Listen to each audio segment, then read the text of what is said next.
জয় গুরু দাদা ও মায়েরা, আজকে আপনাদের বলবো আচার্যদেব কিছু অজানা কথা আমাদের বলেছিলেন, যা আপনাদের অনেকের অজানা থাকতে পারে। তাই আপনারা ভিডিওটি স্কিপ না করে শেষ পর্যন্ত দেখেন। আমরা সৎসঙ্গ করি, ওটা কিনা একটা অনুষ্ঠান। ঠাকুরের সাথে আমার মিলন, একটা ছেলে ও একটা মেয়ের বিয়ে হয়, ওটাও একটা অনুষ্ঠান, তাদেরও মিলন হয়। কিন্তু প্রেম করতে কোনো অনুষ্ঠান দরকার হয় না, তাই তার সাথে প্রেম করতে হয়। এই যে আমার জন্মদিন গেল, জানেন তো, এই জন্মদিনে আমার সবথেকে বড় উপহার কি জানেন?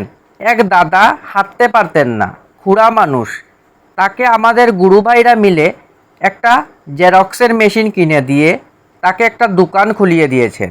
এটা আমার কাছে সবথেকে বড় উপহার।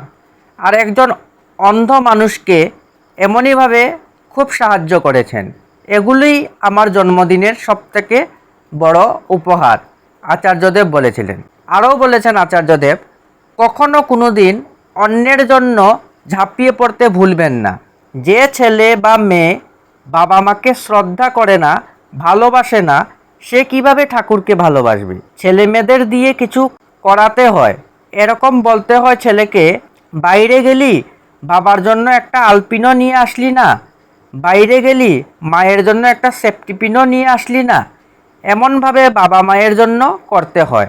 আমি আজ অবধি কোনোদিন কাউকে বলিনি যে আমি কে, আমার সাথে ঠাকুরের রক্তের সম্পর্ক, এসব কোনোদিন বলিনি। হ্যাঁ, যদি কেউ জিজ্ঞাসা করেন তখন বলেছি, কারণ এমনভাবে থেকেছি যেটা দেখে মানুষ এমনই বুঝে যাবে আমি কে। শ্রী শ্রী আচার্যদেব বলছিলেন, একবার ডাক্তার দেখাতে গেছেন উড়িষ্যার এক জায়গায়। সেখানে ওনার নাম যখন লেখাতে বলল, উনি বললেন এ চক্রবর্তী। তখন বলছে পুরো নাম বলুন। উনি বললেন পিটি ঊষার নাম জানেন? তখন বললেন নাম। তখন আচার্যদেব বললেন, তাহলে আমি কেন বলবো? এ চক্রবর্তী লিখবেন, পুরো নাম বলবো না। তারপরের দিন নিজেই দেখি এক এক করে লাইন দিয়ে হাত জোড় করে দাঁড়িয়ে আছেন, বলছেন আপনি দেওঘর থেকে এসেছেন?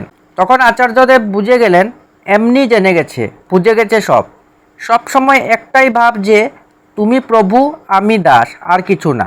কোনো স্বামী স্ত্রী কখনো কোনোদিন সন্তানের সামনে ঝগড়া করবেন না।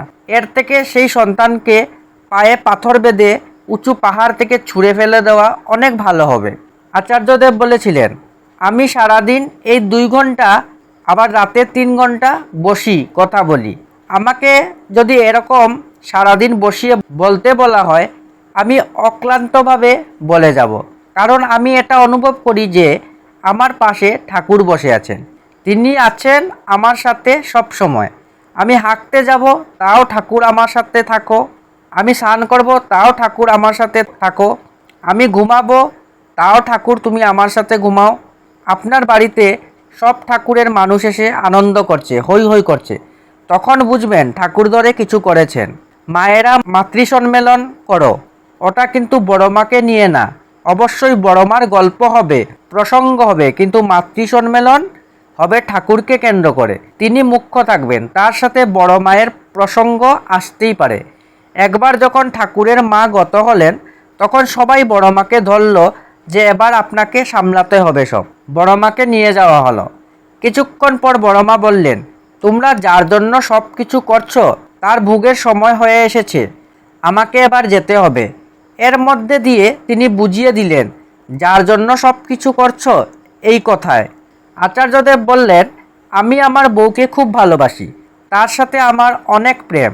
আমার বউ আমাকে খুব ভালোবাসে। আমি কি ভাবছি আমার বউ সেটা বলে দিতে পারে, কিন্তু আমি বউয়ের থেকে ঠাকুরকে বেশি ভালোবাসি, সেটা আমার বউ জানে। আমার বউ আমার থেকে ঠাকুরকে বেশি ভালোবাসে। এই যে আমার ছেলে অবিন, তাকে আমি খুব ভালোবাসি, কিন্তু ঠাকুরের থেকে বেশি না। অবিনও আমাকে খুব ভালোবাসে, কিন্তু ঠাকুরের থেকে বেশি না। এইটি পরম পূজ্যপাদ শ্রী শ্রী আচার্যদেব 10 তারিখ 6 মাস 2023 সনে নাট মণ্ডপের বর্দাবাড়িতে এই আলোচনাগুলি করেছিলেন।